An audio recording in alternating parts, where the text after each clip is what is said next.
Baik lagi di Generasi Mecin, masih dari restoran Salo Inyo di daerah Tebet ya. Saya mau minta tanggapannya sekarang ke Bang Nasrul, mungkin tanggapan dari pernyataan Bang Adnan dan juga mungkin langkah-langkah dari pansel KPK.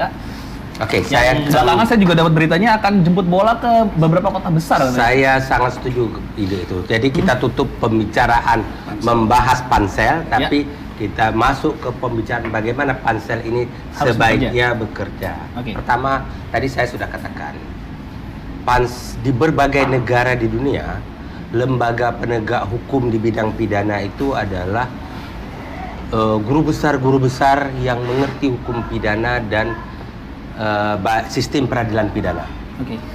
Nah, kemudian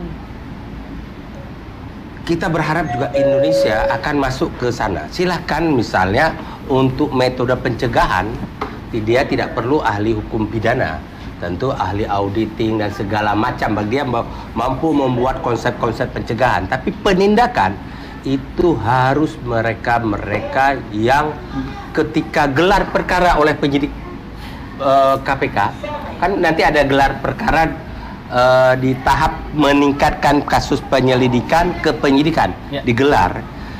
Pemutusnya itu ada di pimpinan KPK.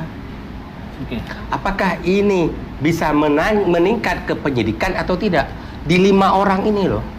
Bayangkan apa yang terjadi kalau pimpinan KPK 5 orang ini bukan orang yang mengerti hukum pidana, baik unsur-unsur filosofi, pengertian-pengertian yang sangat sederhana, misalnya kata sengaja dengan maksud, terus kemudian dia tidak mengerti, hanya merujuk, oh iya ya, ini tidak pantas ini melanggar etika-etika. Orang ditetapkan sebagai tersangka bukan karena dia melanggar hukum, tapi tidak layak perbuatan itu dilakukan. Oleh karena itu saya mengatakan minimal 3 orang itu adalah dari 5 kan? Dari 5. Minimal itu 3 orang ahli hukum pidana, karena 3 ini yang memutuskan ada pidana atau tidak. Bagi saya, kalau pimpinan KPK itu orang yang tidak kuat pengetahuan hukum pidana, sebaiknya cari profesor-profesor hukum pidana yang berkenan untuk duduk di situ, punya integritas moral, punya kapasitas juga. Jangan hanya mengerti hukum pidana tapi integritasnya juga tidak ada. Jadi rusak lembaga KPK yang selama ini sudah dibangun. Tapi integritasnya ada, semangat pemberantasan korupsi sudah ada, kemudian pengetahuannya sangat kuat, bukan hanya memadai, tidak boleh hanya sekedar ngerti sedikit. Baca azas hukum pidana sudah dibilang mengerti hukum pidana itu yang salah. Ahli, karena hukum pidana, kemudian ada lagi pidana yang bersifat khusus, korupsi. Korupsi itu harus bisa dipahami bagaimana sebuah korupsi itu terjadi, dan kemudian dia minimum 3 orang menurut hemat saya. Dan ingat loh ya, orang-orang ahli seperti kayak begitu yang punya integritas jarang mau mendaftar. Oleh karena itu mau tidak mau didatangi. Jemput bola. Jemput bola itu sangat penting. Nah, kemudian saya juga selama ini mohon maaf Pak Erwin, saya sangat tidak setuju hasil pansel 10 orang kemudian diserahkan kepada proses politik di DPR. Saya orang yang menganggap itu justru merusak semua warna itu. Pak Erwin boleh dibantah. Memilih ketua atau memilih anggota? Memilih anggota. Dari 10 menjadi 5 itu boleh saja Pak Erwin, teman-teman DPR membantah. Tapi kami yang selama ini tahu perkembangan politik, tahu di dalam bagaimana itu, sudah terjadi berkali-kali bahwa memilih 5 orang itu terjadi deal-deal politik di dalam. Berkali-kali itu berarti lebih dari sekali dong? Bukan sekali toh. Setiap kali.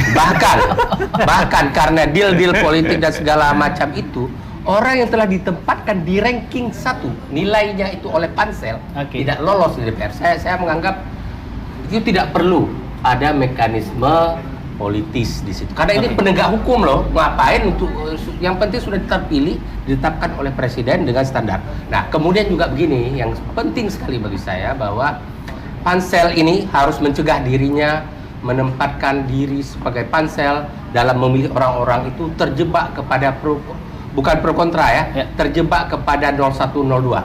Oke. Harus dia tiadakan itu. Harus di tengah ya. Bukan harus di tengah, tidak harus di tengah, boleh di kiri boleh di kanan, tapi orang-orang yang dipilih ini, oh jangan ini 02, oh ini jangan 01, tidak boleh itu.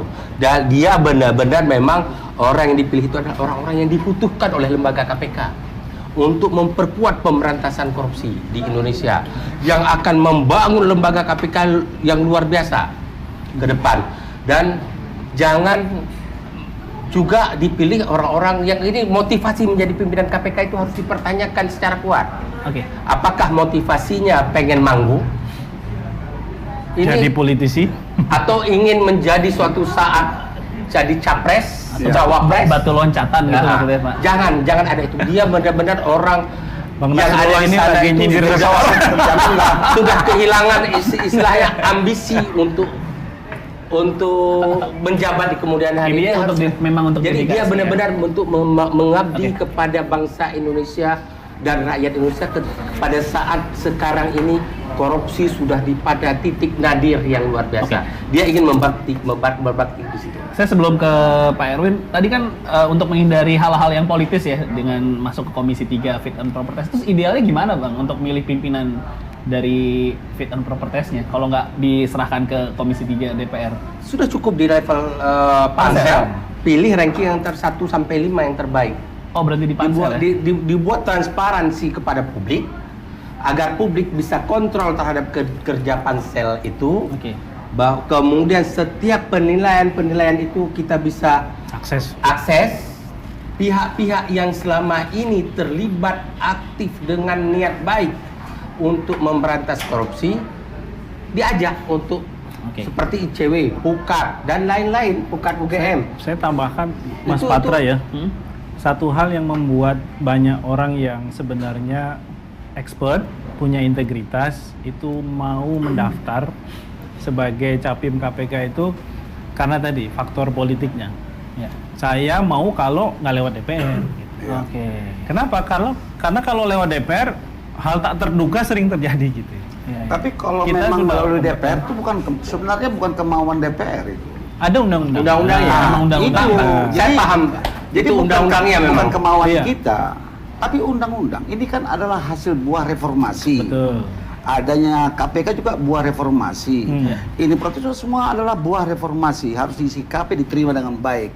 Tapi saya sangat setuju, memang pansel pilihlah orang yang betul-betul punya integritas.